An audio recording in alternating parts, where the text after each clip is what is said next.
You ever get that gut punch feeling when something's just wrong? Like the world's screaming at you to pay attention, but everyone else is acting like it's no big deal? That's where we're diving in today. Real stories, raw emotions, and the kind of messy human drama that makes you question everything. These aren't just posts from some random corner of the internet. They're snapshots of lives unraveling, decisions teetering on the edge, and people wrestling with what's right, wrong, or just plain human. Buckle up because we're about to unpack 5 stories that'll hit you hard, make you think, and maybe even make you mad. Each one's a masterclass in how we justify our choices, dodge accountability, or fight like hell for the ones we love. Let's go. First up, picture this. You're a dad, co-parenting your little girl with your ex. You've got a solid 50-50 custody deal, and your daughter, let's call her Lily, is the center of your world. She's 9 now, smart as a whip, and you've given her a phone to stay in touch. She texts you about her cats, school, the little things that make her day. It's your lifeline to her when she's with her mom, who's remarried with 2 younger kids and a stepson Lily's age. Everything's been smooth until it isn't. One Monday, you drop Lily off at school, her mom picks her up, and the texts stop. No goodnight message, which is weird because she always texts before bed. Tuesday, nothing. You text her mom, no reply. Then out of nowhere, a message from Lily, "Daddy, help!" That's it. Your heart drops. You call, you text, no response. What do? You're in the car, speeding to her mom's house, every worst-case scenario flashing through your mind. When you get there, Lily bolts out, tears in her eyes, begging to come home with you. Her stepdad storms out, all bravado, yelling that it's their week and you're out of line. You explain the text, the silence, and he yells at Lily for scaring you. Red flags everywhere.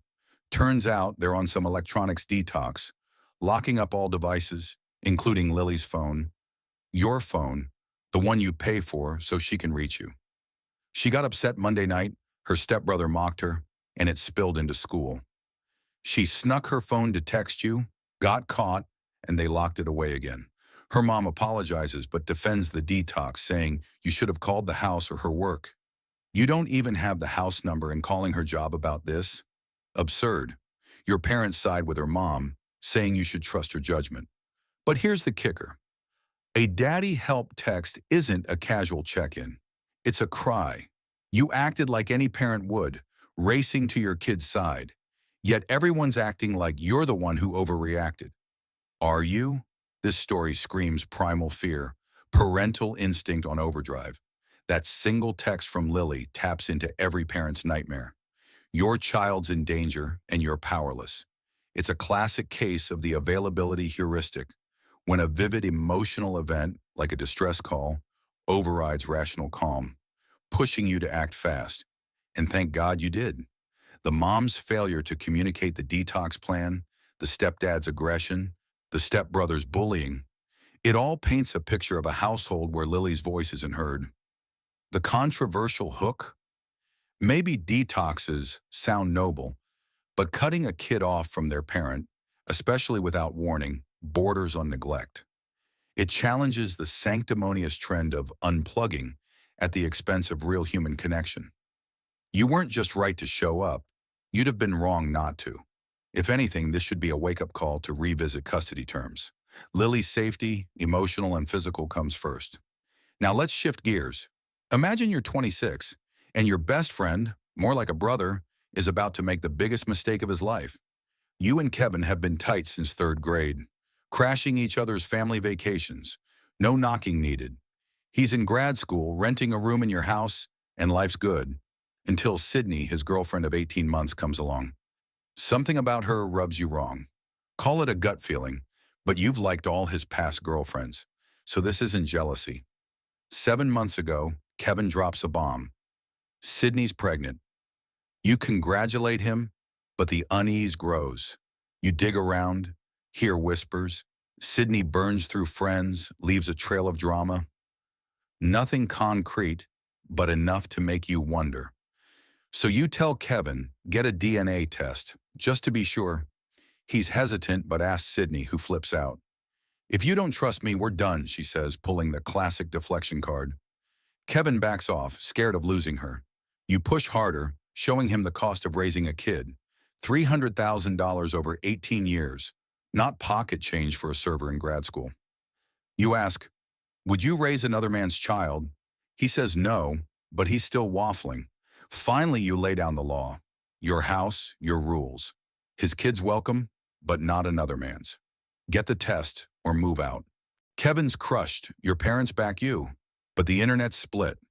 Half call you a meddling jerk, half say you're saving him from a scam. Who's right?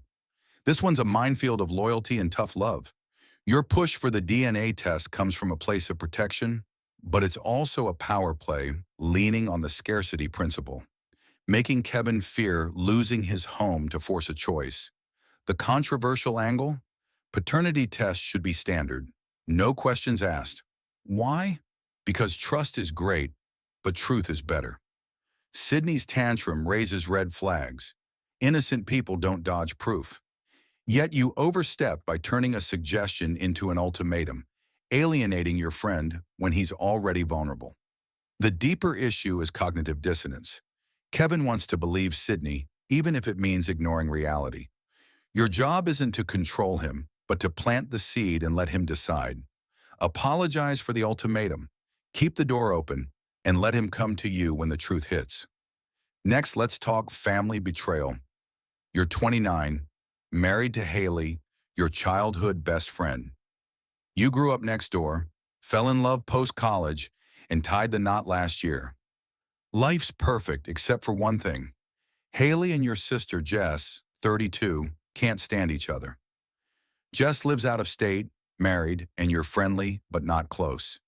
You and Haley have been trying for a baby, but 2 weeks ago, tragedy struck. A miscarriage. It's gutted Haley, and you're doing everything to support her. Then at a family dinner, Jess starts grilling Haley about the loss, ignoring your pleas to stop. At the table, Jess beams and announces her pregnancy. Haley breaks down, excuses herself, and you lose it, yelling at Jess for her cruelty. She screams back, calling you a terrible brother. Your parents want you to patch things up, but you're done. Are you the idiot for blowing up? This story's a raw nerve, grief clashing with insensitivity. Jess's actions read like a calculated jab, exploiting Haley's pain to elevate her own joy. It's the contrast effect in action. Her happiness feels like a slap because it follows your loss so closely. The controversial hook? Family doesn't get a free pass to hurt you. Jess's questions weren't curiosity. They were invasive, maybe even sadistic. Her announcement's timing suggests either malice or staggering obliviousness. Neither excusable. You didn't overreact. You defended your wife. But here's the nuance. Yelling escalated the drama, giving Jess ammo to play victim. A colder, calmer response, like leaving without a word, might have hit harder. Text Jess. Your actions showed who you are. I need space to protect my family. Then block her. Healing comes first, not family harmony. Now let's lighten the mood with some hypocrisy. Your stepbrother, Robert, 32, is unemployed, living with his mom, and hasn't worked much in his life. Your cousin, Aaron, 27, has a weird vendetta against him, maybe because he's close with Robert's dad. At a family party, Aaron starts needling your stepdad about Robert's joblessness, offering unsolicited parenting advice. It's rich because Aaron's no better. 27, living with his parents, in college for 6 years with no job and no clear plan. You call him out. Why trash Robert when you're in the same boat? Aaron's offended. Your mom's mad, saying Aaron's different because he's in school. Are you the idiot for pointing out the double standard? This one's a delicious slice of irony. Aaron's projecting his insecurities onto Robert, using him as a punching bag to feel superior. It's the fundamental attribution error. Aaron sees Robert's flaws as character failures but excuses his own as circumstance. The controversial angle? College isn't a free pass to coast. Aaron's 6-year degree and vague career plans mirror Robert's aimlessness, yet he acts untouchable. You were right to call it out, but the delivery, public, blunt, stirred the pot. A private jab might have landed cleaner. Still, Aaron needed the mirror. Don't back down, but don't escalate. Let him stew in his hypocrisy. Finally, let's end with a story of financial control. Your friend, a 29-year-old woman, is married to a guy who's turned possessive over their joint bank account. Early in their marriage, she was a low-earning nanny, so they shared expenses, and it worked. Now she's got a high-paying job, matching or out-earning him, but he's changed. He buys himself gadgets and clothes, but when she updates her wardrobe for work, he freaks, even taking her card away to control spending. After months of this, you urge her to open her own account. She finally does, but her husband throws out her new debit card claiming it was junk mail. He calls you both idiots, and now their marriage is a mess. Did you overstep? This is textbook financial abuse, and it's chilling. The husband's behavior, spending freely while policing her, screams control, not partnership. It's the sunk cost fallacy keeping her trapped. She's invested years in this marriage, so she hesitates to act. The controversial hook? Joint accounts are a trap if one partner's a tyrant. Your advice was spot on, empowering her to reclaim her autonomy. His reaction, destroying her card, proves he's scared of losing power. You're not the idiot, you're her lifeline. Keep supporting her but warn her. This could escalate. Suggest counseling or even a lawyer, because this isn't just about money. It's about her freedom. These stories aren't just drama, they're mirrors. They show how fear, loyalty, grief, and pride drive us to act, sometimes irrationally, sometimes heroically. The common thread? We're all flawed, navigating a world that demands quick choices with lasting consequences. The lesson? Trust your gut, but check your blind spots. Protect your people, but know when to pull back. And never ever ignore a cry for help, whether it's a text, a hunch, or a friend's quiet struggle. What would you do in these moments? That's the question that lingers.